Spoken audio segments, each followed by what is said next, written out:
Danger at Diablo, Chapter 17. Trickery. But I thought we were going to Diablo to buy some peppermints. Tag had been holding back all the way up to his room. You said we were, and I'm not tired, really. He had to stifle a yawn to say it. Annie smiled and shook her head at him. Well, I am, young feller. The peppermints can wait till tomorrow. There's something I have to talk to Mr. Shanley about tonight, and it's getting late, so scoot along to bed and no more arguments. Pixie and Target are going to be disappointed. He made a last try on the threshold of his room. I'll go right down and explain it to both of them, she grinned. I think they'll be glad to get those saddles off again, especially that lazy little Pixie of yours. I had an awful time getting his saddle onto him just now. Okay, sis, I guess I am a mite sleepy. She saw him tucked in bed and blew out the lamp at his bedside. Don't get up till I call you in the morning, she told him as she kissed him good night. There's no reason to be jumping around too early. I have a hunch the Shanleys sleep late, and we don't want to disturb them.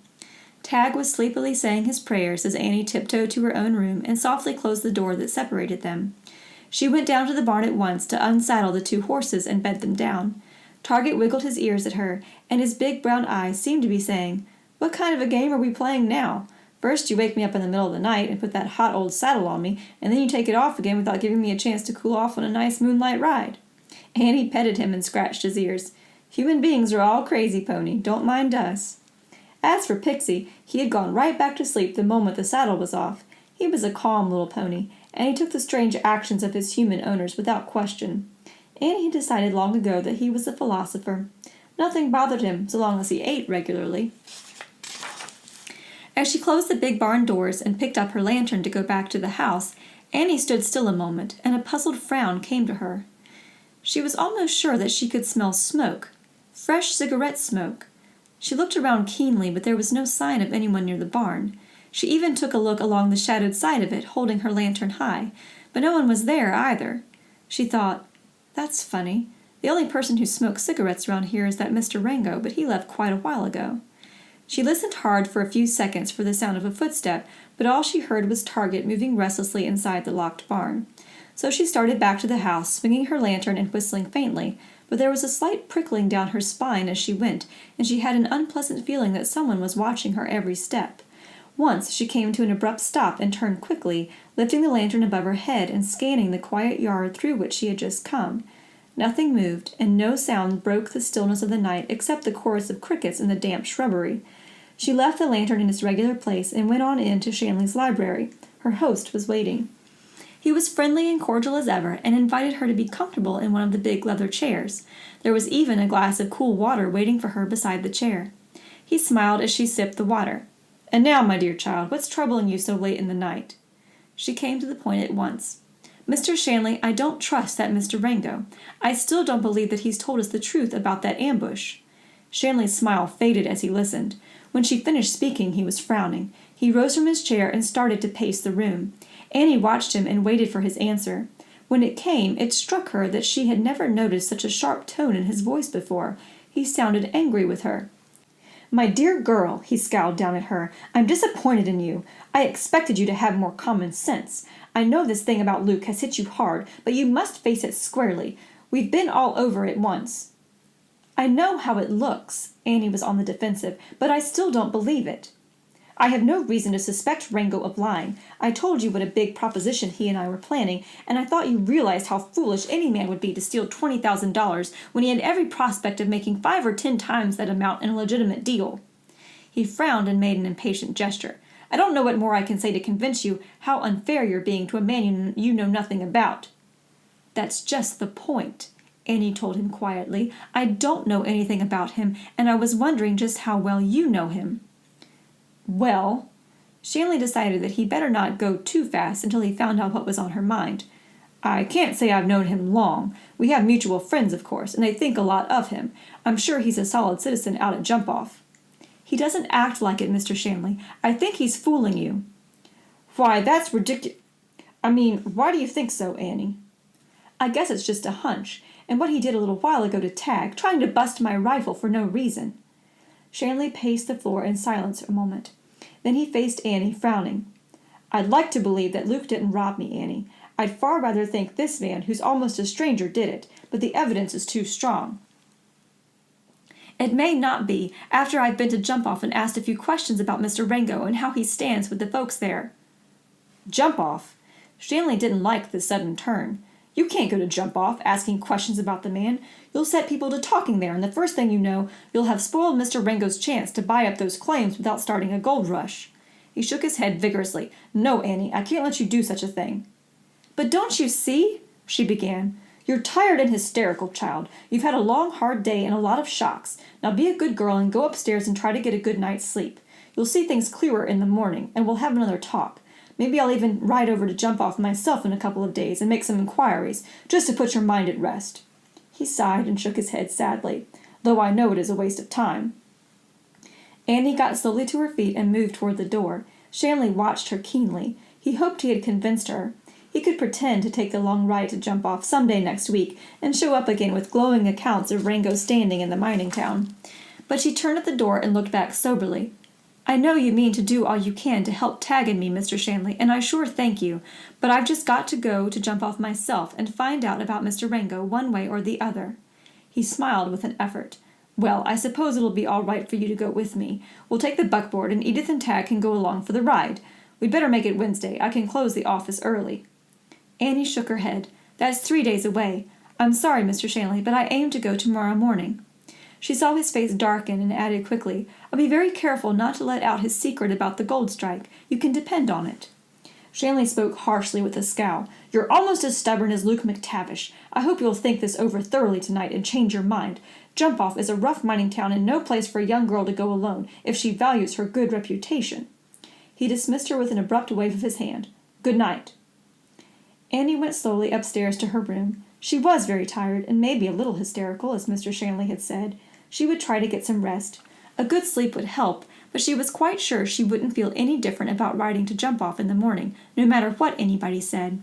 It was the only ray of hope she had left, and even if it made Mr. Stanley angry and impatient with her, she was going. Downstairs, John Stanley listened to her door close before he went to the window and ran the shade up to the top to signal Dude Rango that it was safe to come back and hear what Annie had on her mind. It was long hours later when Rango slipped out of the side door and moved cautiously to his waiting horse. Dawn was showing in the east, but the shadows were still thick and dark under the trees. His well-trained horse stood patiently where Rango had left him, and the gunfighter made a quick mount. Then he did a strange thing. He wheeled the startled animal, and digging his spurs into its flanks, rode at a gallop along the side of the house, past John Stanley's lighted library window. And as he rode by, he threw a rock through the glass, with a crash and tinkle that brought Annie out of bed, up in her second-floor room. For a moment she had no idea what had awakened her. Then she heard the pounding of hooves on the gravel driveway, and John Stanley's voice shouting excitedly.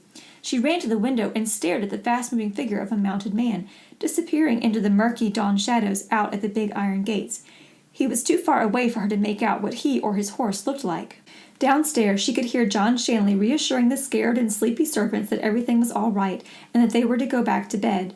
She dressed quickly and started toward the door. Tag, in his night clothes, was regarding her sleepily from the doorway between their rooms. "What was the racket?" he wanted to know. "I'll let you know. Stay here till I come back." In the upper hallway she paused outside Edith's door. Not a sound in there. Edith had evidently slept through the commotion. It was just as well if anything was wrong. Edith wouldn't be much help. It would most likely have a real case of hysterics. Annie knocked at the library door, and John Stanley's voice called, "Come in." He was holding a small piece of rock in one hand and staring with an expression of amazement and disbelief at the crumpled paper in his other hand. Behind him, the upper half of the window showed a smashed pane. "Come in quickly, Annie, and close the door. This seems to be something—" His voice trailed off. He backed up to his desk chair and sat down heavily, staring at the paper in his hand. Annie hurried to him. "What is it?" She guessed the meaning of the broken window pane. Did someone heave that rock through the window? Stanley nodded and showed her the paper. This was wrapped around it. "I saw someone riding out," she told him. "Did you get a good look at him?" he demanded quickly. She shook her head. He was too far away, and it was too dark. Stanley's heart stopped doing double time. "I didn't see the fellow either. He rode by too fast. I was sitting here reading. I couldn't sleep after all that happened yesterday. I thought I'd read till my nerves settled down. Then, just as I was about to put out the lamp on my desk here, a few minutes ago, I heard someone ride by and this rock crashed through the window." "What does the paper say?" "It's—" John Shanley looked down again at the paper and frowned. When he looked up into Annie's worried eyes, his face was grim. It's a confession, Annie. The man who robbed me wrote it." She sensed by his expression what was coming. "It's signed by Luke McTavish." "Uncle Luke?"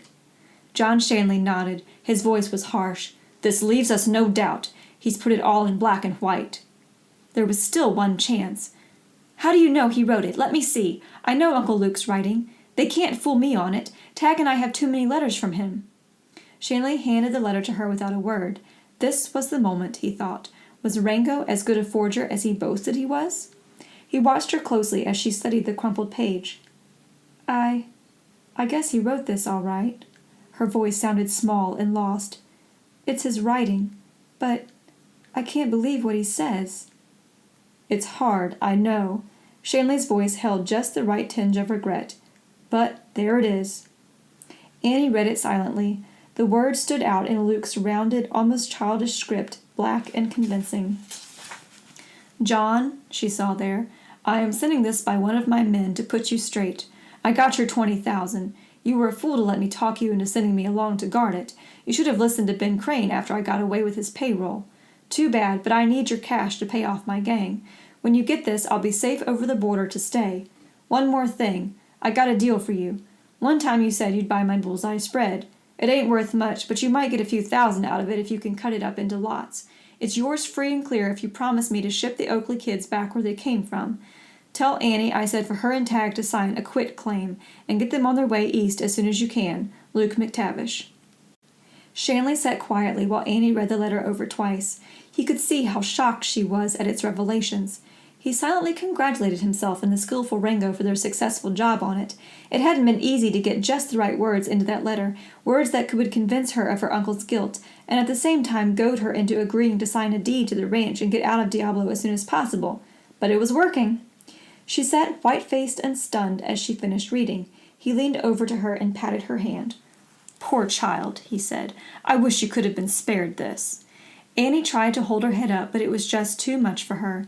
Suddenly her face was buried on her arms on Shanley's desk, and great sobs were shaking her slim young body. He watched her, a cynical smile twisting his lips. Now, he reflected, there would be an end to her talk about riding to Diablo to check on Rango standing there. He reached into his humidor for a cigar, then he drew back his hand. It might not look right to be puffing a cigar just now. He closed the silver-mounted humidor and pushed it away from him. "Poor child," he repeated in a voice vibrant with sympathy. "My heart aches for you and the little fellow." And that's the end of chapter 17.